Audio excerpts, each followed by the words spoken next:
ఏదైతే తెలంగాణ రాజకీయాల్లో జనసేన పార్టీ తెలంగాణ రాజకీయాలకు వ్యతిరేకమని, తెలంగాణ నాయకత్వానికి వ్యతిరేకమని, ఏదైతే తెలంగాణలో ఉన్న కొంతమంది మేధావులు, కొంతమంది ముసుగులో బ్యాచ్లా తయారైతే ఏదైతే చేస్తున్నారో వాళ్ళని కొన్ని క్వశ్చన్లు అడుగుదాం అనుకుంటున్నా. తెలంగాణ రాజకీయాల పట్ల, తెలంగాణ సమస్యల పట్ల అవగాహన ఉన్న వ్యక్తిగా పవన్ కళ్యాణ్ గారు 2001 నుంచి దాదాపు 2014 వరకు మరియు అలాగే ఏర్పడిన తెలంగాణలో అనేక విషయాలు చేశారు.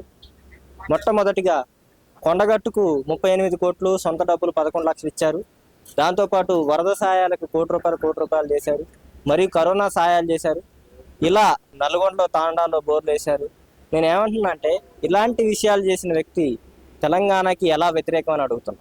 నేను ఇంకో అంశం కూడా మాట్లాడుతున్నా. చాలా మంది అంటున్నారు ప్రాంతీయ విద్వేషాలు రెచ్చగొడుతున్నారు తెలంగాణ రాజకీయ నాయకులకి, మేధావులకి ఒక పరిపాటి అయింది. తెలంగాణ రాజకీయాల్లో వాళ్ళ అస్తిత్వం కోల్పోతున్న ప్రతిసారి ఏదైతే ప్రాంతీయవాదం అని ముసుగు తీసుకొచ్చి రాజకీయాల్లో తెలంగాణ ప్రజల మీద విసిరేద్దామని చూస్తున్నారు. నేను ఒకటే అంశం అడుగుతున్నా, తెలంగాణ రాజకీయాల్లో పవన్ కళ్యాణ్ రాకూడదు అని అనడానికి నైతిక అర్హత ఎవరికి ఉంది? బీఆర్ఎస్ పార్టీ, కాంగ్రెస్ పార్టీ కూడా మాట్లాడుతుంది.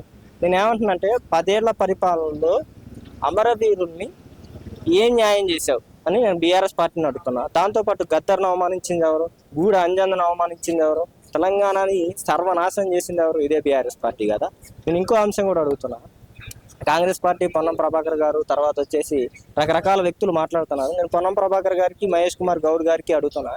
మహేష్ కుమార్ గౌడ్, పొన్నం ప్రభాకర్ గారికి నేను ఏం చెప్తున్నా అంటే, నల్లమల్ల యురేనియం తవ్వకాల్లో ఆ మీటింగ్కి అధ్యక్షత వహించింది ఎవరు? ఆ వ్యక్తి ఎవరు? దాంట్లో పాల్గొన్న మీ టీపీసీసీ ముఖ్యమంత్రి రేవంత్ రెడ్డి గారు ఉన్నారు కదా, రేవంత్ రెడ్డి గారి దగ్గర పోయి, అన్న మన టీపీసీసీ ఏదైతే నల్లమల్ల ఇష్యూ మీద జరిగింది కదా, మీరు టీపీసీసీ అధ్యక్షతలో అఖిలపక్ష మీటింగ్ పాల్గొన్నారు కదా, ఆ పాల్గొన్న మీటింగ్కి అధ్యక్షత వహించిన వ్యక్తి ఎవరు అని అడగండి. ఆ అధ్యక్షత వహించిన వ్యక్తి ఎవరో తెలుసా? పవన్ కళ్యాణ్ గారు. పవన్ కళ్యాణ్ గారు తెలంగాణ రాజకీయాల పట్ల, తెలంగాణ వ్యక్తుల పట్ల ప్రేమ ఉంది. గద్దర్ చెప్పిండు, విమలక గారు కూడా చెప్పారు, మలిదశ పోరాటంలోకి తెలంగాణకి పవన్ కళ్యాణ్ గారు అనుకూలమని విమలక్క చెప్పింది. అంతకంటే గొప్ప సాక్ష్యం ఏం కావాలి? నేను ఏమనుతున్నా అంటే, పార్టీ ఆఫీస్లో ఫిరోజ్ ఖాన్ కొట్టారు, కైలాష్ నేతకు అవమానం జరిగింది. తర్వాత వచ్చేసి ఏదైతే తెలంగాణ రాష్ట్రం వచ్చిన తర్వాత 200 మంది విద్యార్థులు చచ్చిపోయారు ఫుడ్ పాయిజన్ పేరిట. పొన్నం ప్రభాకర్ గారు ఈ 8 అంశాల మీద ప్రెస్ మీట్ పెట్టిన వాళ్ళు పవన్ కళ్యాణ్ గారి గురించి ఎందుకు పెట్టారు? నేను అడుగుతున్నా. ఆర్టీసీ మంత్రివి, తర్వాత బీసీ సంక్షేమ శాఖ మంత్రివి కదా, బీసీలకు 42% రిజర్వేషన్ గురించి ఏం మాట్లాడినావు? ఏ అంశాలు నెరవేర్చారు బీసీల ఆకాంక్షల్ని? నేను అడుగుతున్నా. ఇంకో అంశం, ప్రాంతీయ వ్యతిరేకత అంటున్నారు కదా, రాజ్యసభ సాంఘ్వి ఉంది కదా, రాజ్యసభ సాంఘ్వికి ఎందుకు ఇచ్చారు? తెలంగాణలో పోరాటం చేసిన వ్యక్తులు లేరా? మధు యాష్కి లేడా తెలంగాణ పోరాటం చేసిన వ్యక్తులు?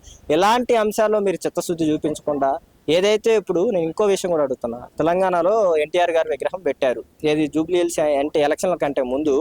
ఏదైతే ఎలక్షన్స్కు ముందు ఏం చెప్పారు? మీరేం చెప్పారు?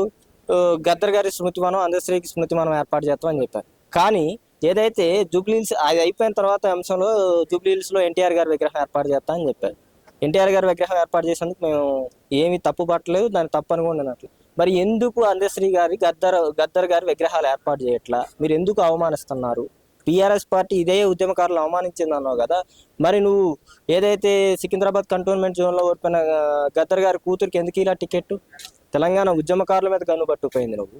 తెలంగాణ ద్రోహులకి పదవులు ఇచ్చింది మీరందరూ మాతృభూమిలో ఉండే తెలంగాణకి ద్రోహం చేసిన వ్యక్తులు తెలంగాణ గురించి పరిపాలించవచ్చు, తెలంగాణలో ఉండవచ్చు. తెలంగాణ అస్తిత్వాన్ని, తెలంగాణ వ్యక్తిత్వాన్ని ఉన్నత స్థాయిలో ప్రతిసారి ఆంధ్రాలో మరియు అలాగే తెలంగాణలో ప్రతిసారి ఉన్నత స్థాయిలో, పతాక స్థాయిలో నిలబెట్టిన పవన్ కళ్యాణ్ గారు మాత్రం మాట్లాడకూడదంటే ఇది సబబు కాదని తెలియజేస్తాను. నేను ఒకటే విషయం జరుగుతున్నా, తెలంగాణ ప్రజలకి, తెలంగాణ నాయకులకి, తెలంగాణ సమాజానికి పవన్ కళ్యాణ్ గారి పట్ల స్పష్టమైన అవగాహన ఉంది. తెలంగాణలో పవన్ కళ్యాణ్ గారి నాయకత్వం పట్ల ఇంకా స్పష్టమైన అవగాహన ఉంది. నేను ఒకటే అంశం చెప్తున్నా, తెలంగాణ ప్రజల మీద నాకు పూర్తి విశ్వాసం ఉంది. తెలంగాణ ప్రజల కోసం, తెలంగాణ హక్కుల కోసం, తెలంగాణ సమాజం కోసం ఎవరైతే పోరాటం చేస్తారో వాళ్ళని తెలంగాణ ప్రజలు ఉన్నత స్థాయిలో గుర్తుంచుకుంటారు, ఉన్నత స్థాయిలో నిలబెడతారు. అట్లాంటి భావజాలం, అట్లాంటి స్వభావం తెలంగాణ నేలకు ఉంది. ఏదైతే విప్లవం ఉందో ఈ విప్లవ స్ఫూర్తిని కూడా జనసేన పార్టీ ఆధ్వర్యంలో ముందుకు తీసుకుపోతామని తెలియజేసుకుంటూ యువతకు కూడా పిలుపునిస్తున్నా. జనసేన పార్టీ మన తెలంగాణ హక్కుల్ని కాపాడబోయే పార్టీ.